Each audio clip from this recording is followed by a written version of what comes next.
আসসালামু আলাইকুম ওয়া রাহমাতুল্লাহি ওয়া বারাকাতুহু। সুপ্রিয় মুসলিম ভাই এবং বোনেরা, নূরে মাদিনা ইসলামিক টিভির পক্ষ থেকে আপনাদের সবাইকে স্বাগত জানাচ্ছি।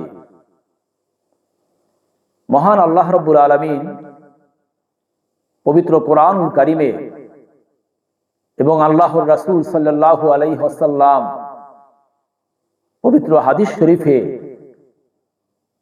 মসজিদ সম্পর্কে আমাদেরকে কি নির্দেশিকা দিয়েছেন, এই বিষয়ে সংক্ষেপে আমি দু চারটি কথা আপনাদের খেদমতে আরজ করতে চাই। মহান আল্লাহ রাব্বুল আলামিন পবিত্র কোরআনুল কারীমের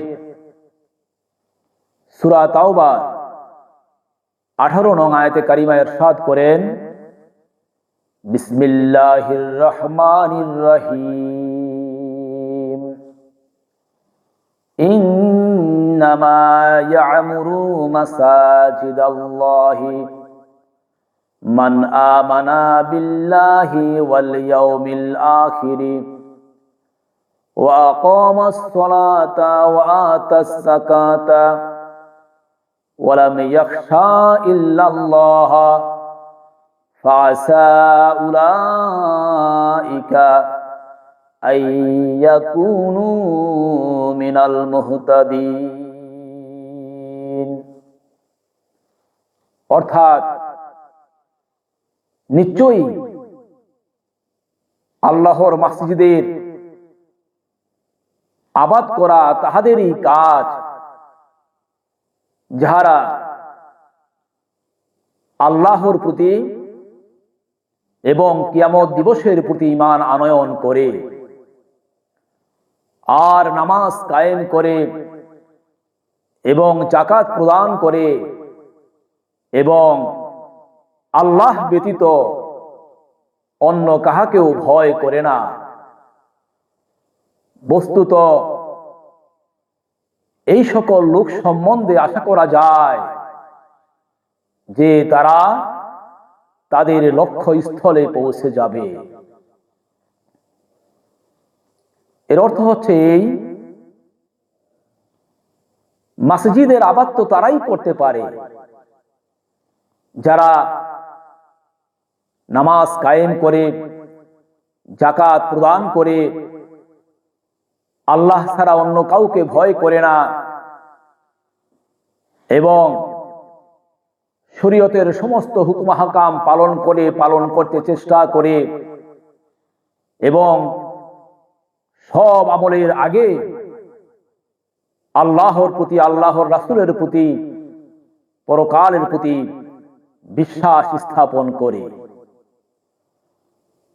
যারা এইভাবে ঈমান আনয়ন করে এবং আমলে সালেহ করে, নেক আমল করে, তারাই কেবলমাত্র প্রকৃতভাবে আল্লাহর মসজিদের আবাদ করে থাকে।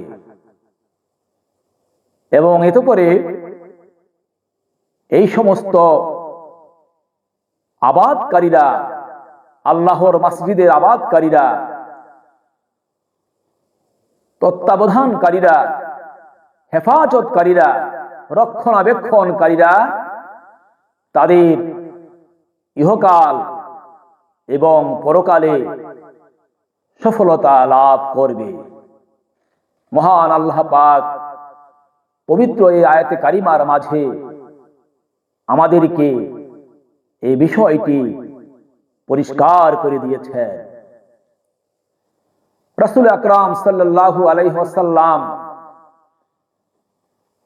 মসজিদ সম্পর্কে বর্ণনা করতে গিয়ে বলেন, যে ব্যক্তি আল্লাহর সন্তুষ্টির উদ্দেশ্যে মসজিদ নির্মাণ করবে, মসজিদ তৈরি করবে, মহান আল্লাহ তাআলা ওই বান্দার জন্য জান্নাতে অনুরূপ একটি ঘর তৈরি করে দিবেন।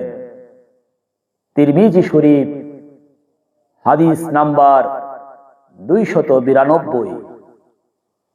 মহান আল্লাহ রাব্বুল আলামিন আমাদের প্রত্যেকটি মুসলমান ভাই বোনকে মসজিদ তৈরি করার এবং মসজিদের খেদমত করার, আবাদ করার তৌফিক দান করে দিন। আমিন। আসসালামু আলাইকুম ওয়া রাহমাতুল্লাহি ওয়া বারাকাতুহু।